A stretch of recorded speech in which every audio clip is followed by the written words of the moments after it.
It's like a full face sprung centre clutch that Xtreme had put together for me, but yeah, it's endured all the punishment that we give it, and fantastic item. I've got the RB25 twin plate Xtreme drift clutch. It's basically off the shelf package that they do, and I've had it in there for 2 events now, and yeah, it's been faultless. This is the first clutch we've used, and I've done 3 seasons with it, whereas with my other clutches when I was learning, we didn't know what to use and all that other brands and stuff, and we'd go through like 1 every 2 rounds.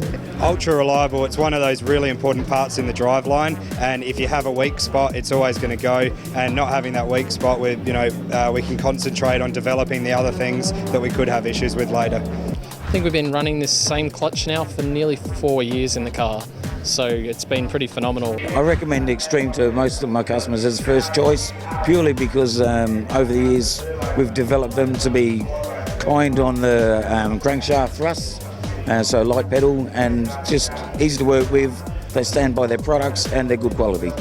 Xtreme heavy duty motorsport clutch. Been using that clutch now for 7 years, so just faultless, so we just keep running that, and it works really well. Yeah, very simple setup, good to drive around town, for everyday driving as well, but you got the bite there if you got plenty of power as well. And Light feel on the pedal, grips up perfectly, and yeah, gets the power to the ground.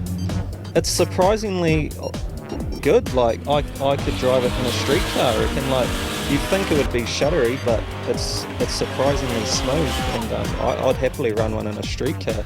It's mated with one of the biggest Toyota gearboxes, and obviously with the Xtreme clutch, it definitely does the job.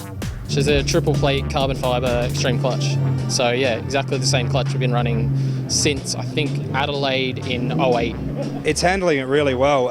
It's actually a much lighter pedal than the last car. It's a heavier clutch, it's got a larger clamping force on it, but it's a lighter clutch to push. It almost feels like you're pushing nothing, but yeah, it's ultra reliable, and it hasn't let us down even in the testing stages, so it's really good. So I've had a twin plate in this before this Xtreme clutch.